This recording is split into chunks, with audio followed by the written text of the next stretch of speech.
Hi friends, today I want to talk to you about Osho. I've already made a video on Osho, so why another one after a long time?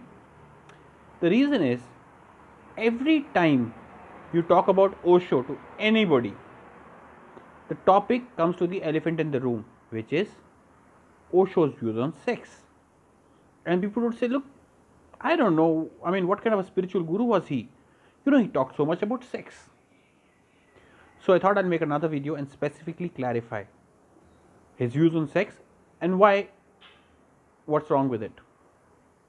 And people will say, no, but look, there is something because so many ancient, spiritual gurus and all promoted brahmacharya. So watch till the end and I'll clarify what originally brahmacharya meant. Now, I'll come to the topic at hand, which is Osho and his views on sex.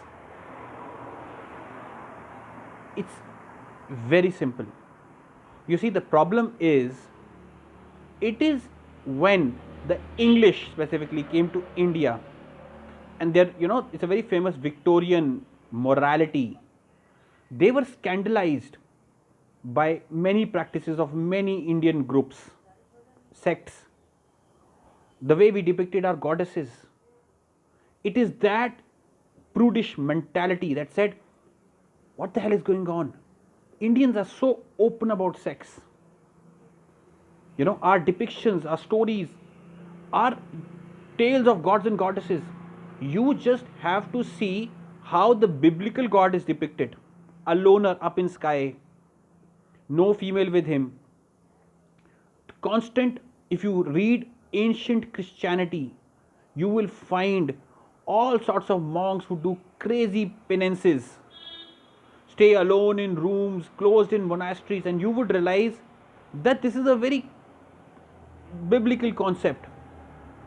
Whereas when the English read our stories, our mythological stories of gods and goddesses, all kinds of stories, they were scandalized.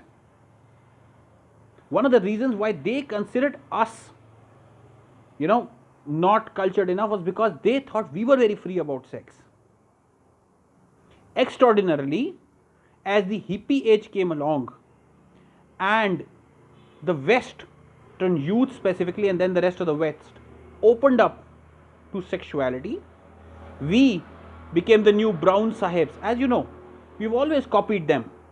But when they copied us, then we decided to turn conservative. Now, I will not even go back to the Kama Sutra and all the other depictions in Indian ancient times.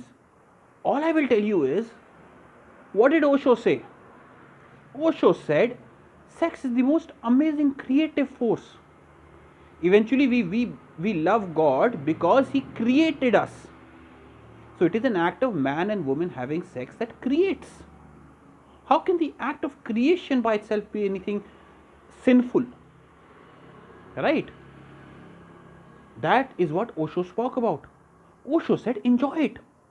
And Indian tradition has always been about enjoyment. We have, called the entire creation, and our gods have always said, enjoy, dances and what do you call, Leela, etc. We have always been about enjoying the beauty that God has given us.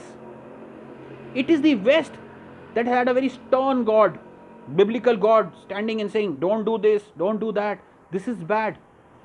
Because they had a concept of one life, and then they said, well, enjoyment is for the afterlife. Once you come upstairs, you will have lots of goodies in heaven. That is not the Indian way of thinking. We did not go around saying that there is an eternal life later where there is milk and honey flowing in heaven. We have always relished God's creation right here.